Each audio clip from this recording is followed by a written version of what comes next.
Let's please give a big round of applause to the short, the chef at Little Washington. Director Michael Payan is here. I'd like to bring out the director of Spinning Plates, Joseph Levy. Thanks, Joseph.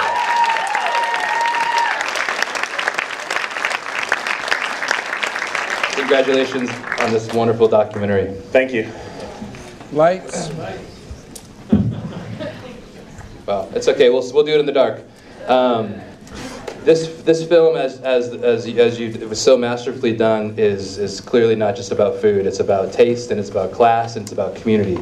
The films, or the restaurants that you focus on in this film, are all fantastic examples of these. How did you choose between the three of them? I mean, how did you go off and do the research? I was looking for three kind of archetypes of restaurants in a way. Alinea was, or Grant, when he was back in 2003, the chef at a restaurant called Trio. He was in the first Food Network show that I did called Into the Fire. And when I met Grant back then, he was fascinating. I mean, I knew that his story was much bigger than a 22-minute episode of a Food Network story. And that was before he got the cancer.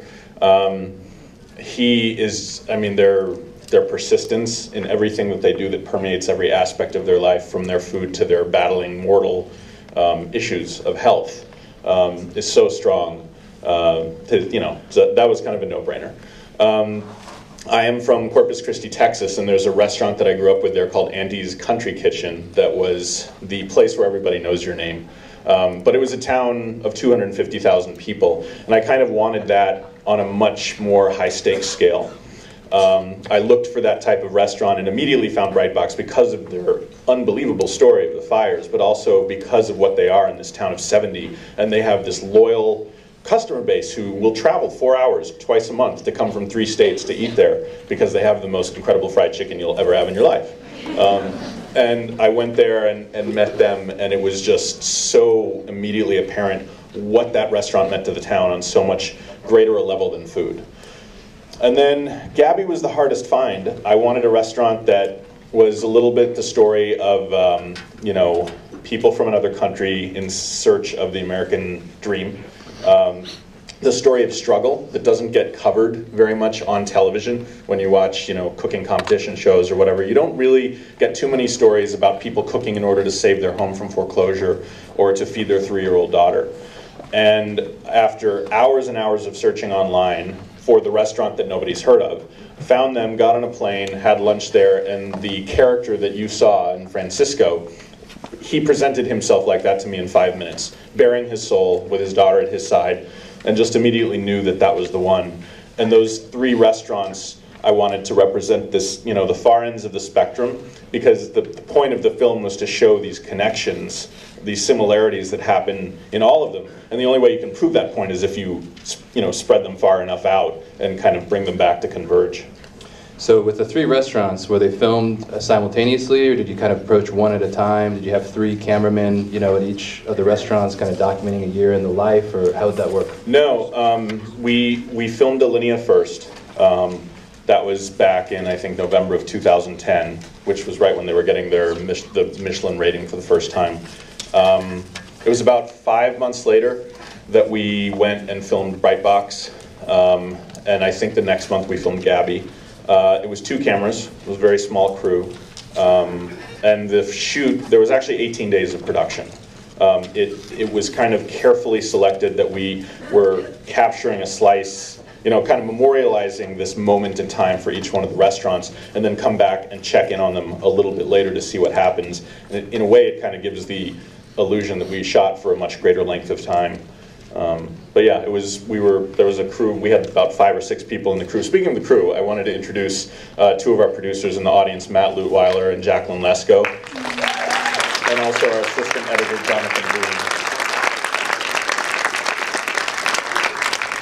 Well, it's a really captivating structure. When I first saw it, the first 40 minutes go by, and I'm really compelling restaurants. I'm totally drawn into the story.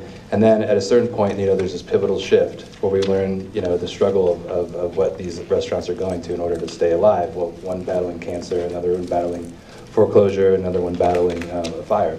So I thought that was a really great way to kind of keep the audience engaged. So kudos to the editing as well, but also the structuring of the story.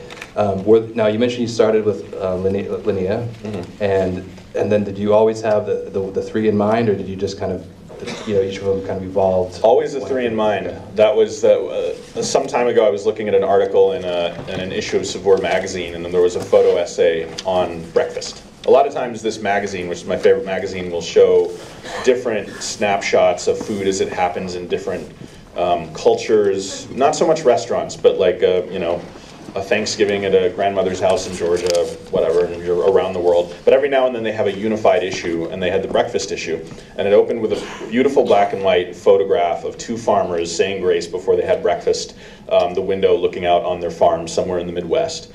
A few pages later, a picture of a waiter in Singapore delivering a tray. A few pages later, a men's group in Germany. A few pages later, a church group that makes breakfast every month.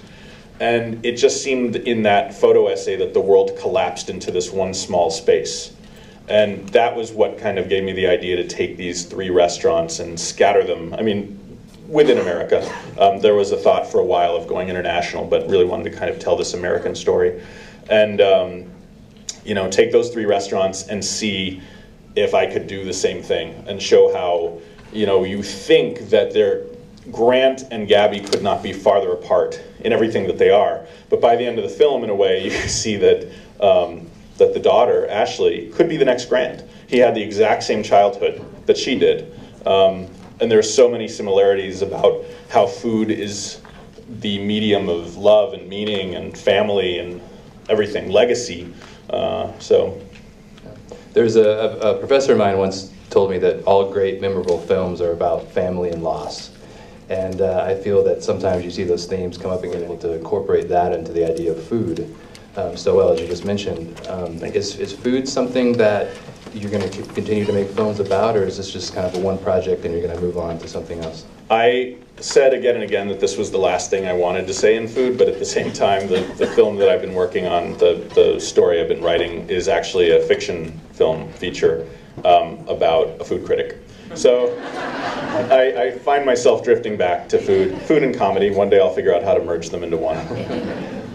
All right, well, thank you. We're going to turn it over to the audience and let them have a chance to ask some questions. Yes, in the back. It must have been really difficult for you to not come in and want to help Gabby and her family when they were losing their restaurant. I just wanted to ask you about that. So the question is about the difficulty of Gabby and her family losing the restaurant and whether you wanted to intervene.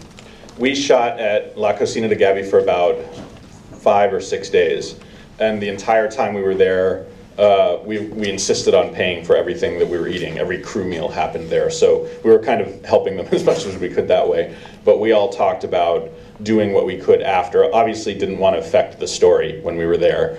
And by the time we came up with so many ideas, we were talking to them about advertising at the university, giving away free food, but they opened the only location they could. There's kind of a backstory to that place, but they found a place that was about to be foreclosed, took it over from that owner. They wouldn't have been able to buy any other place. They opened where they could. They didn't have the reserves to withstand the recession that was happening, especially in Tucson. It was a bad corner, and I don't think any effort at that point could have helped.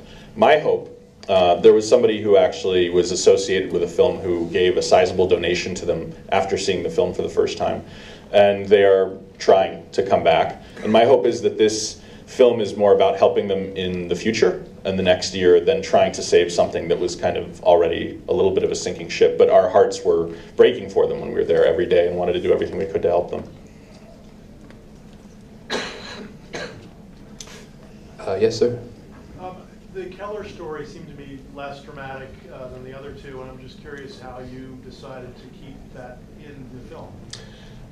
Well, the Keller story is kind of a fourth, right? There's Alinea, there's Brightbox, there's La Cocina de Gabby, and Keller was somebody who, in the film, somewhat organically grows out of Grant's story as a commentator on it, and then stays in there as somewhat of a chapter marking, somewhat as a commentator. I mean, I think for those people who, there's obviously a great cult of personality in food, and Keller is one of those personalities that has the following.